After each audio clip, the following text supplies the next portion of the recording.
ओम शांति। मैं आप सबके सामने अपना अनुभव शेयर करना चाहती हूँ। मेरा जन्म एक गुजराती धार्मिक परिवार में हुआ था। बचपन से ही माता पिता ने धार्मिक संस्कारों का सिंचन किया हुआ था। मेरे लौकिक पिताजी भी बहुत ही भक्ति भाव वाले थे। श्री कृष्ण के भी वो अनन्य भक्त थे। श्री कृष्ण की बहुत प्रेम भाव से वो भक्ति करते थे। हमारे घर में नवरात्रि की जो माता जी की मूर्ति वो भी रहती थी, साथ साथ उनकी भी पूजा पाठ आरती वगैरह होता था। तो घर मानो जैसे एक मंदिर ही था, क्योंकि सेवा पूजा पाठ आरती तो मेरे जीवन में भी वो भक्ति के संस्कार भरे हुए थे। मेरा जीवन भी भक्ति के रंग में ही रंगा हुआ था। अपने लौकिक पिताजी ने जीवन में 3 तो गुरु किए हुए थे, तो उन गुरुओं का आना, सत्संग आदि करना, उनके सत्संगों का लाभ मिलना, उनकी सेवाएं करना, ये बहुत रहा।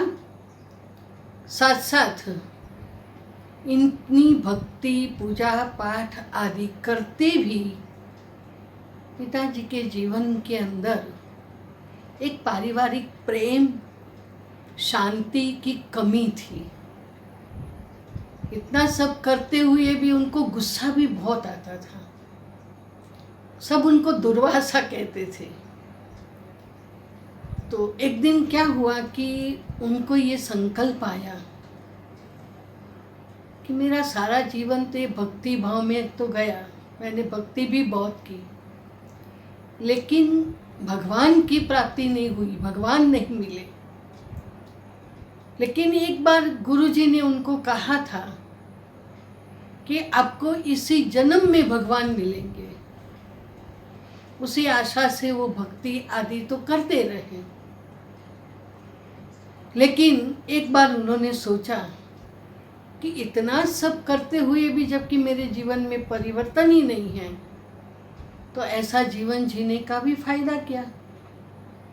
तो उन्होंने घर बार का त्याग करके संन्यास लेने का सोचा। उन्होंने सोचा कि इससे तो मैं सन्यासी बन जाऊं। लेकिन उसके पहले उनके जीवन के अंदर एक बहुत बड़ा परिवर्तन आया। और हमारे स्कूल में प्रदर्शनी लगी हुई थी, वो प्रदर्शनी देखी। और प्रदर्शनी देखने के बाद वो सेवा केंद्र पर गए।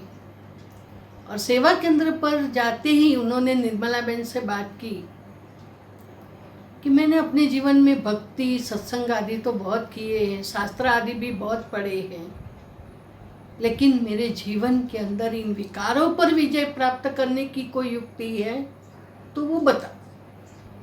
तो फिर उन्होंने कहा यही यहाँ आपको मिलेगा। तो उन्होंने दूसरे दिन से कोर्स स्टार्ट किया। कोर्स करने के लिए रोज सेवा केंद्र पर जाते थे। तो मैंने एक दिन उनसे पूछा कि भाई आप ये भक्ति पूजा पाठ आदि सब छोड़ कर के रोज कहाँ जाते हो। तो कहा कि मैं ब्रह्मा कुमारी सेवा केंद्र पर जाता हूँ। तो मैंने कहा कि आप पूछना ना कि हम वहाँ आ सकते हैं, कि छोटी एज थी।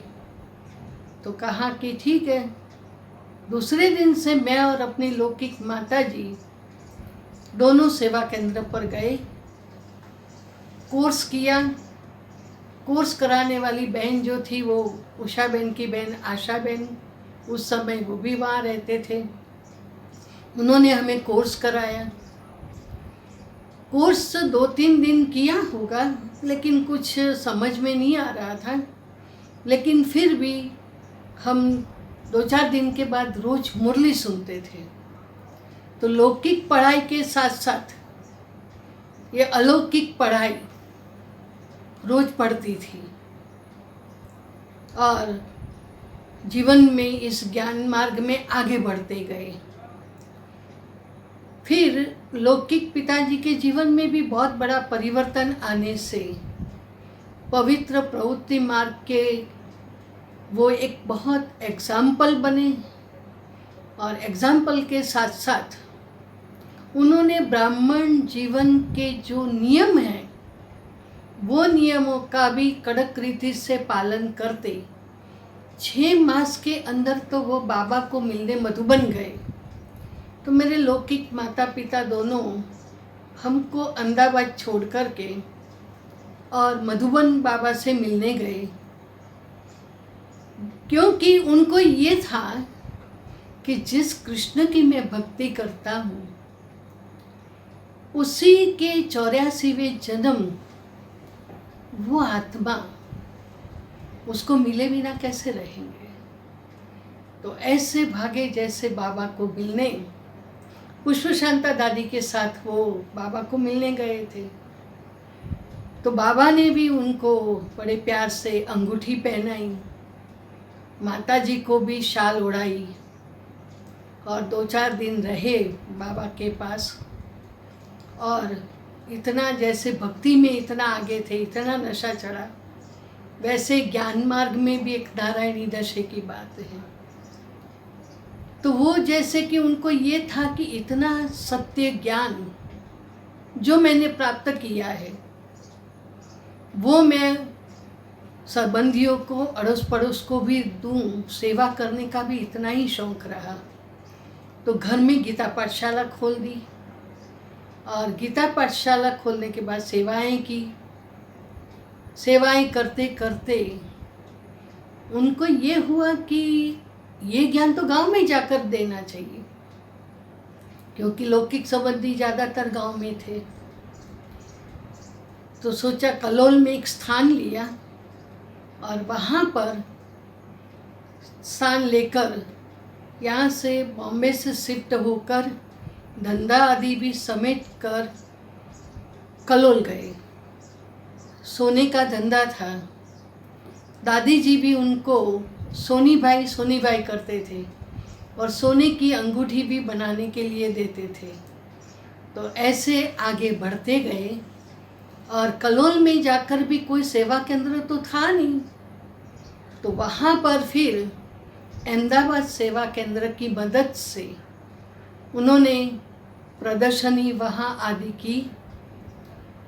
प्रदर्शनी में भी विघ्न तो बहुत आए, क्योंकि वहाँ आर्य समाजियों का भी बहुत विरोध था। उन्होंने भी बहुत विघ्न डाले, जैसे कि प्रदर्शनी के चित्र फाड़ देना, बैनर्स फाड़ देना आदि बहुत कुछ किया। लेकिन फिर भी हिम्मत नहीं हारी और प्रदर्शनी आदि करी। घर में ही गीता पाठशाला खोल दी। फिर मैंने भी वहाँ जाकर अपनी लौकिक पढ़ाई आगे पढ़ने के लिए शुरू किया। बाद में मुझे अपने जीवन का भी फैसला करना था और पिताजी की एक बहुत इच्छा थी कि रंजन का जीवन ऐसा बने कि लोग उनके पांव पड़े। वो किसी के पांव न पड़े, लेकिन लोग उनके पांव पड़े। बीच में एक बात बताना जरूरी है कि ये ज्ञान जब उनको मिला कांदीवली सेवा केंद्र पर, तो दिव्याबेन की नानी भी रोज शंकर को लोटी चढ़ाने जाते थे। तो उनका जाना और इनका रास्ते में मिलना, तो उन्होंने कहा कि दिव्याबेन को भी ये ज्ञान देवे। तो दिव्याबेन को ये ज्ञान दिया। दिव्याबेन भी ज्ञान में आई और उन्होंने भी अपना जीवन समर्पित किया। तो मेरे पिताजी को बहुत खुशी होती थी और हर्ष के आंसू आ जाते थे। उनको अपनी एक बेटी के जैसा मानते थे। उनको लगा कि एक बेटी ने तो जीवन बनाया, तो इसके लिए भी, मेरे लिए भी बहुत उनकी भावना ऊंची थी कि इसका जीवन भी इस रीति से बन जाए। तो एक बार क्या हुआ कि जीवन के अंदर बहुत बड़ा मेरे जीवन में भी परिवर्तन आया कि बाबा ने जैसे अपने भाग्य के दरवाजे खोल दिए। एक बार क्या हुआ कि अहमदाबाद सारंगपुर में बहुत बड़े मेले का आयोजन हुआ था। और उस मेले के अंदर पहले से ही सेवाएं शुरू हो गई थी। तो मैं भी एक बीके फैमिली के घर में रहकर वहाँ सेवा करने जाती थी। और फिर जब मेले का ओपनिंग था उसी दिन दिव्या बहन, निर्मला बहन, सब दादियाँ वगैरह भी आए हुए थे। तो डॉक्टर निर्मला बहन के आगे पिताजी ने बात रखी कि रंजन की एक इच्छा है कि कांदीवली सेंटर पर रह के वो सेवा करे। तो कहा ठीक है। तो उन्होंने दादी से बात किया, तो दादी ने भी 6 मास के लिए परमिशन दे दी। तो मैं मेले के लास्ट दिन, वो दिन था 15 अप्रैल 1975। उस दिन मैं कांदीवली सेवा केंद्र पर रहने आ गई। लेकिन मुझे कुछ थोड़ा पहनने करने आदि का भी शौक था, तो मैं पहनकर ही सेवा केंद्र पर गई थी। लेकिन वहाँ कला दादी रहते थे। तो कला दादी ने कहा कि ये सब तू तो ब्रह्मा कुमारी बन गई, तो पहन के क्या करोगी। तो मैंने उस दिन से लेकर ये सब आज दिन तक कुछ भी पहनने का शौक रहा ही नहीं। उसके बाद 4-5 और वहाँ पर कांदीवली सेंटर पर रहते हुए दिव्या बहन भी कोर्स आदि कराते थे, तो मैंने भी क्लास कोर्स आदि कराना सीखा। 4-5 मास वहाँ रही और पता नहीं ड्रामा को क्या मंजूर था। एक दिन बड़ी दीदी जी, मनमोहिनी दीदी जी वहाँ पर क्लास कराने आए हुए थे। तो मुझे उसी दिन गामदेवी सेवा केंद्र पर लेके गए। तो उनके साथ में गामदेवी सेवा केंद्र पर गई। वहाँ पर शील दादी, नीमू बहन आदि थे। उन्होंने मेरी बहुत अच्छी पालना की, मुझे सब कुछ सिखाया, ऑलराउंड सेवाधारी बनाया। जैसे कि बाबा का भंडारा संभालना, खरीदारी आदि करना, गीता पाठशालाओं में क्लास आदि कराने जाना। तो ये ऑलराउंड सेवाएं करते करते मैं उनमें आगे बढ़ती गई। मेरे जीवन का एक लक्ष्य था कि मुझे कभी भी कोई भी सेवा में या बाबा की जो भी श्रीमत है, मुझे उसमें ना नहीं करनी है। तो मैं कभी भी दादी को, नीमू बहन को ना नहीं कहती थी। एक बार बड़ी दादी जी ने कहा कि रंजन तू राजकोट जाएगी। मैंने कहा जी दादी, उसमें भी मेरा कल्याण है। तो मैं राजकोट, नडियाद आदि सेवा केंद्र पर भी मेरा रहना हुआ। उसके बाद क्या हुआ कि एक दिन सरला दीदी ने हमारे घर में ही सेंटर खोलने के लिए सोचा, और उनको ये था कि रंजन ही वहाँ जाकर रहे। लेकिन मेरा विचार कम था, इसीलिए कि जैसे कि ये लगता था कि क्या घर में ही रहना होगा।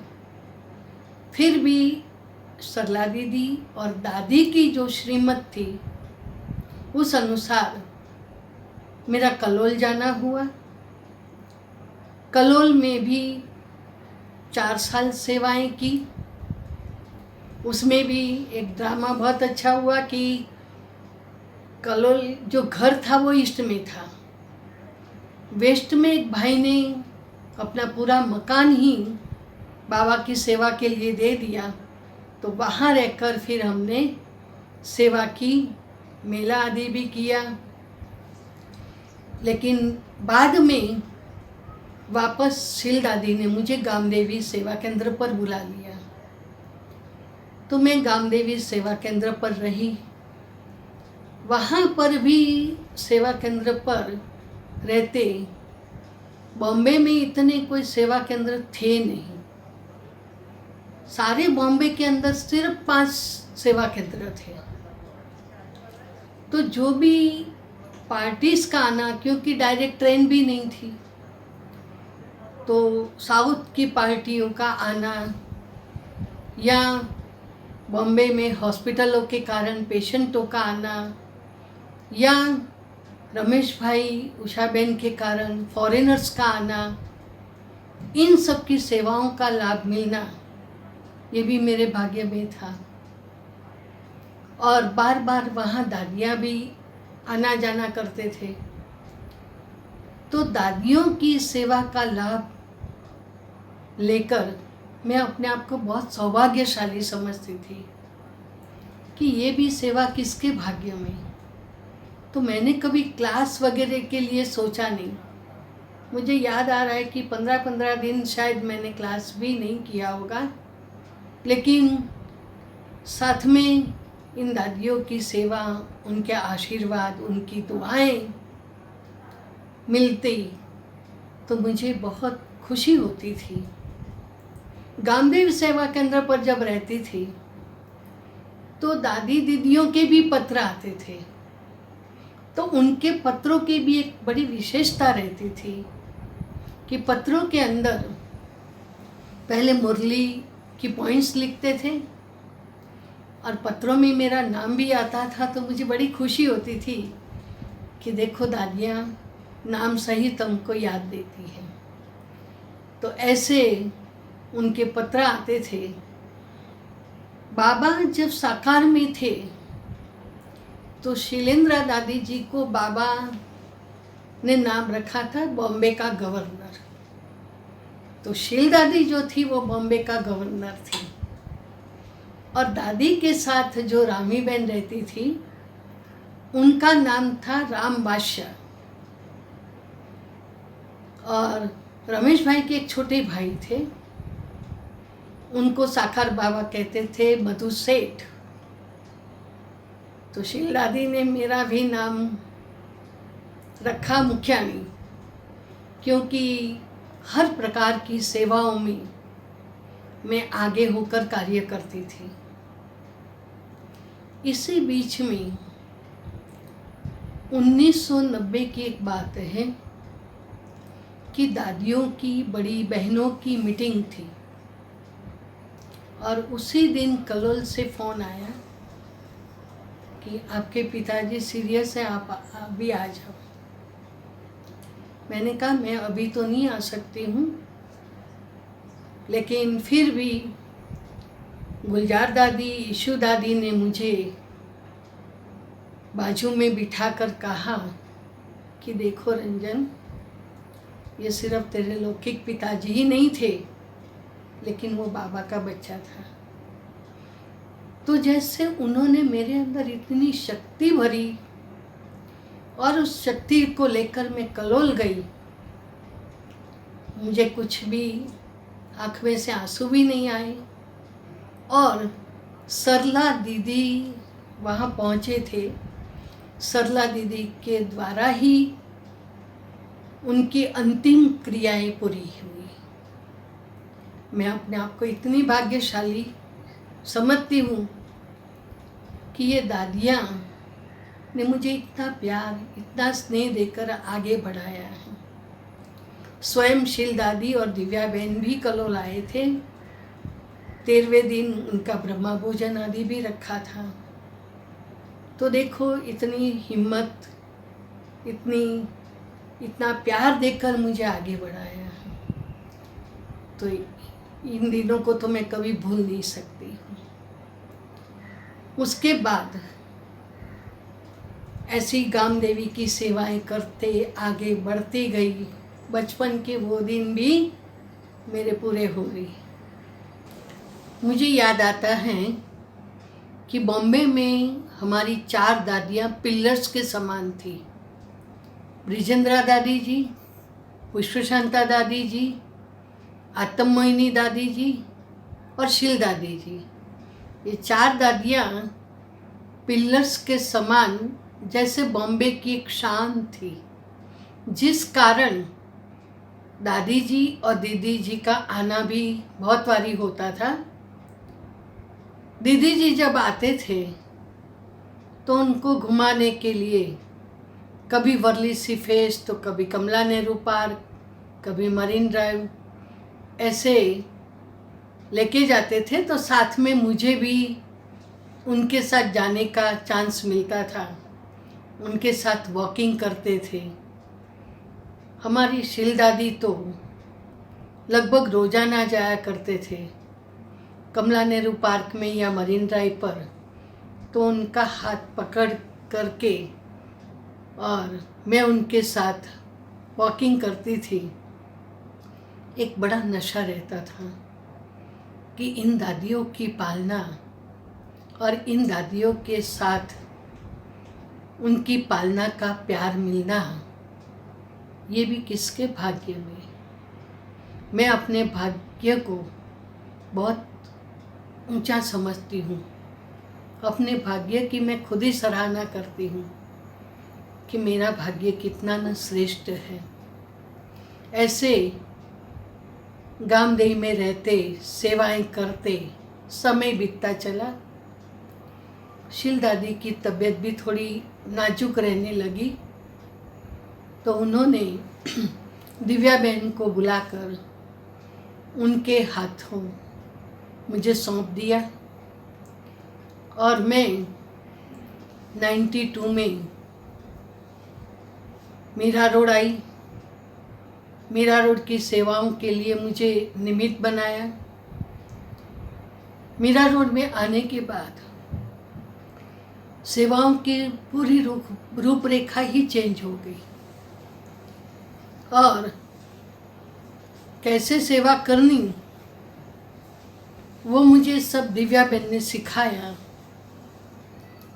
तो ऐसे बिल्डरों से मिलकर दुकानों में प्रदर्शनी करना, भजन मंडलियों में जाकर प्रवचन आदि करना, भागवत सप्ताह में जाकर प्रवचन देना, क्योंकि जब भी रसिक महाराज की भागवत सप्ताह होती थी तो हमेशा निमंत्रण दे के मुझे बुलाते थे और बाबा का ज्ञान का संदेश बाबा का वहाँ जाकर देते थे। तो ऐसे धीरे धीरे सेवाएं बढ़ती गई। एक बात खुशी की आपको बताना चाहूँगी कि 1990 में सेक्टर 5 में छोटे से सेवा केंद्र का ओपनिंग भी बड़ी दादी जी के द्वारा हुआ था। तो मीरा रोड में बड़ी दादियों का भी आना हुआ।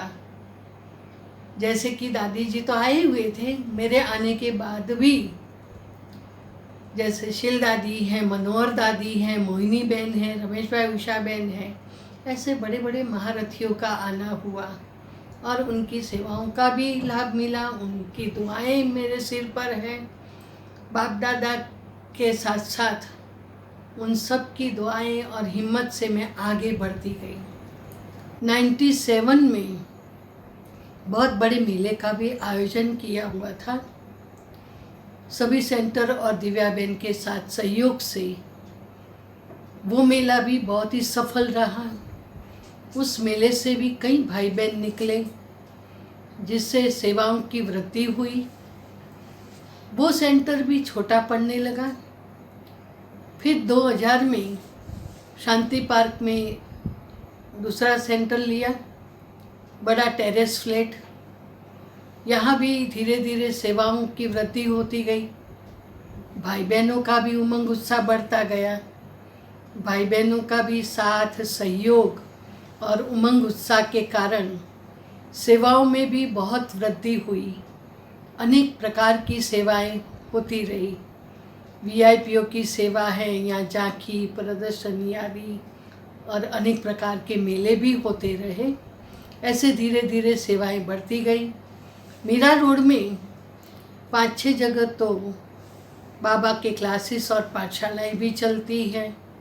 तो ऐसे सेवाएं करते करते बाबा की मदद और बड़ों की दुआओं से मैं आगे बढ़ती गई।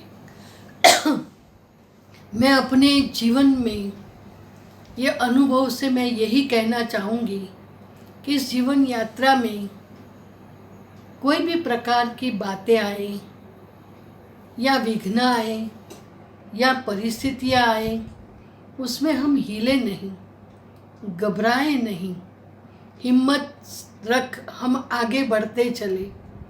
मेरा इस जीवन में 45 साल का ये अनुभव बता रहा है कि ये तो सब जैसे एक साइड सीन है। यह इस यात्रा में बहुत कुछ हम सीखते गए, आगे बढ़ते गए, और अभी तो समय भी हमें ये सिखा रहा है कि अभी सेवाएं, जो वाचा सेवाएं करते थे, वो सेवा अभी मनसा सेवा में चेंज हो गई।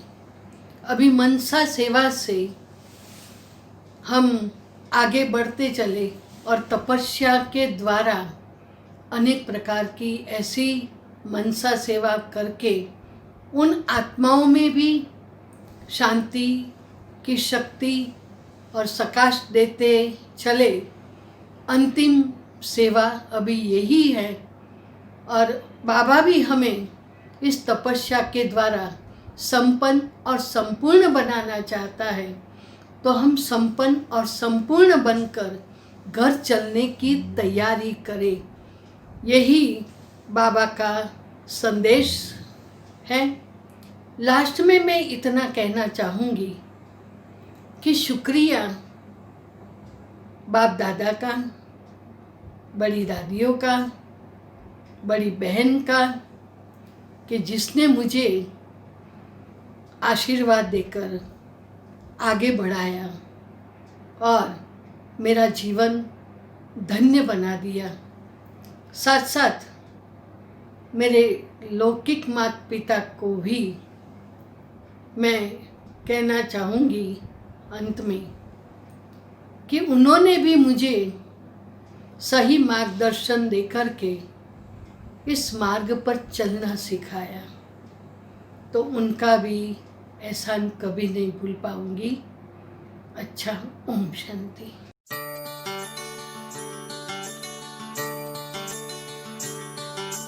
नगमे है, शिकवे है,